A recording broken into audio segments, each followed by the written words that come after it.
ઘણા લોકોને હાથમાં કે પગમાં સૂનપણ, નમનેસ અથવા તો ઝણઝણાટી ટિંગલિંગ અનુભવાય છે. તેઓ માને છે કે કદાચ લોહી ઓછું પહોંચે છે, વિટામિનની ઉણપ છે અથવા તો ખોટી રીતે સૂઈ જવાને કારણે આવું થયું હશે. પરંતુ કેટલીક વખત આ સૂનપણ કોઈ ગંભીર નર્વ અથવા તો કરોડરજ્જુની સમસ્યાનું પ્રથમ લક્ષણ પણ હોઈ શકે છે અને જો સમયસર ધ્યાન ન આપવામાં આવે તો આ સ્થિતિ વધુ ખરાબ બની શકે છે. નમસ્કાર, હું છું ડૉક્ટર સંજોગ ચંદાણા, બ્રેઇન એન્ડ સ્પાઇન સર્જન. આજે હું તમને 5 મહત્વના એવા વોર્નિંગ સાઇન વિશે જણાવીશ જે બતાવે છે કે સૂનપણ સામાન્ય છે કે પછી તાત્કાલિક ડૉક્ટરની સલાહ લેવાની જરૂર છે. સૂનપણનો અર્થ એ છે કે તમારી નસો યોગ્ય રીતે સંદેશો પહોંચાડી રહી નથી. તમારા શરીરની નસોને વીજળીના તાર જેવી સમજો. આ તાર તમારા મગજમાંથી શરૂ થઈ કરોડરજ્જુ દ્વારા શરીરના દરેક ભાગ સુધી પહોંચે છે. જો ક્યાંક આ નસ દબાઈ જાય, ખેંચાઈ જાય અથવા તો નુકસાન પામે તો સંદેશો પહોંચવામાં અવરોધ આવે છે. જ્યારે તમને સૂનપણ, ઝંઝણાટી અથવા જેને અમે તબીબી ભાષામાં પેરેસ્થેસિયા કહે છે તે અનુભવાય છે. હવે સૌથી મહત્વનો પ્રશ્ન એ છે કે કઈ પ્રકારની સૂનપણ સામાન્ય છે અને કઈ ગંભીર બીમારીની ચેતવણી હોઈ શકે છે. 5 મહત્વના વોર્નિંગ સાઇન. શરીરની માત્ર એક જ બાજુમાં સૂનપણ હોય. જો તમારા ડાબા હાથ અને ડાબા પગમાં એક સાથે સૂનપણ હોય અથવા તો જમણા હાથ અને જમણા પગમાં સૂનપણ હોય તો તે મગજની અંદર કોઈ સમસ્યાનું સંકેત હોઈ શકે છે, જેમ કે સ્ટ્રોક, બ્રેઇન ટ્યુમર અથવા તો મલ્ટિપલ સ્ક્લેરોસિસ.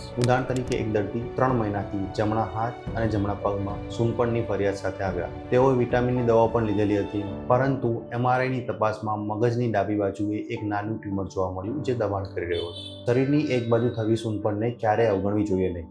બીજું વોર્નિંગ સાઇન છે સૂનપણ ધીમે ધીમે વધતી જવી. કોઈ નસ થોડા સમય માટે દબાઈ જાય તો થતી સૂનપણ સામાન્ય રીતે થોડા દિવસોમાં સુધરી જાય છે, પરંતુ જો સુનાસ અઠવાડિયા કે મહિનાઓ દરમિયાન સતત વધતી રહી હોય, આંગળીઓમાંથી હાથ સુધી ફેલાઈ હોય અથવા પગની આંગળીઓમાંથી આખા પગમાં ફેલાઈ હોય તો તે સતત નવ પર દબાણ થવાનું સૂચવે છે. આવું ખાસ કરીને સર્વાઇકલ ડિસ્ક અથવા તો લંબર ડિસ્ક હર્નિએશનમાં જોવા મળે છે, જ્યાં કરોડરજ્જુની ડિસ્ક નર્વ પર દબાણ કરે છે. ત્રીજી વોર્નિંગ સાઇન છે સૂનપણ સાથે નબળાઈ અથવા તો વીકનેસ આવી. માત્ર સૂનપણ હોય તો તે ખાલી સંવેદનની સમસ્યા છે, પરંતુ જો આ સાથે નબળાઈ પણ શરૂ થાય, વસ્તુઓ પકડવામાં મુશ્કેલી પડે, કપ પકડતા હાથમાંથી છૂટી જાય, ચાલતા સમયે પગ ઊંચો ન ઉઠે અથવા વારંવાર ઠોકર લાગે તો હવે નર્વના મોટર ભાગ પર પણ અસર થઈ રહી છે.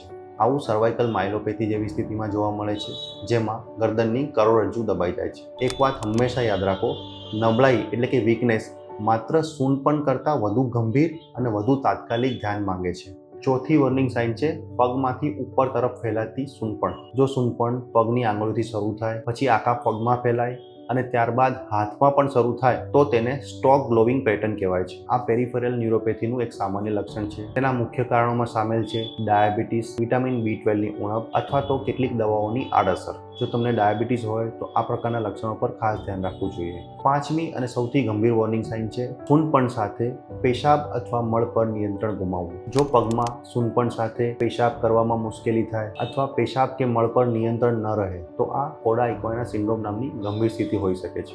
આ સ્થિતિમાં કરોડરજ્જુના નીચેના ભાગની મહત્વની નસો દબાઈ રહી હોય છે. આ એક સર્જિકલ ઇમરજન્સી છે. આ સંજોગોમાં તરત જ નજીકના ઇમરજન્સી વિભાગમાં જવું જોઈએ. વિલંબ કરવો જોખમી બની શકે છે.